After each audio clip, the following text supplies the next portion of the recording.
Пакуль вадзілі карагод, знайшлі чароўны званочак. Як толькі пазванілі ў яго, з'явіліся Дед Мароз і Снягурка, але не сапраўдныя. Баба Яга разам з сяброўкай Кікімрай вырашылі падмануць дзяцей, аднак іх план быў хутка рассакрэчаны.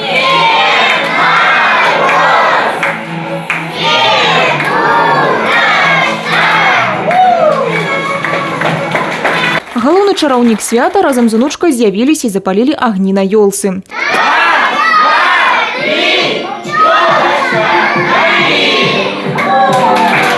Затым усе разам адправіліся ў падарожжа на сваім цягніку з песнямі, танцамі і вершамі.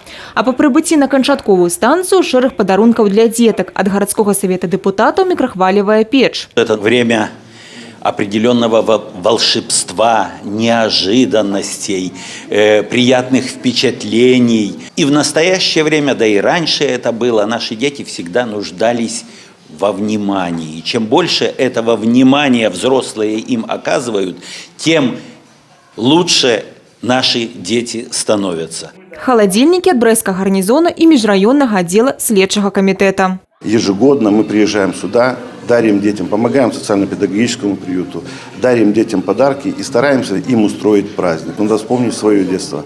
Те светлые времена, когда утром встаешь в каком-то таком ожидании, подходишь под елочку и смотришь, там лежит тебе подарок. Наверное, такие ощущения сопровождают потом человека всю свою жизнь. Брестский межрайонный отдел всегда отзывается на любую просьбу данного учреждения образования.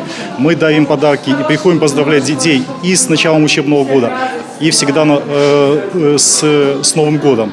Этим детям замечательно, и любому ребенку хочется получить какой-то подарок, увидеть чудо и знать о том, что впереди их ждет только самое лучшее и только доброе.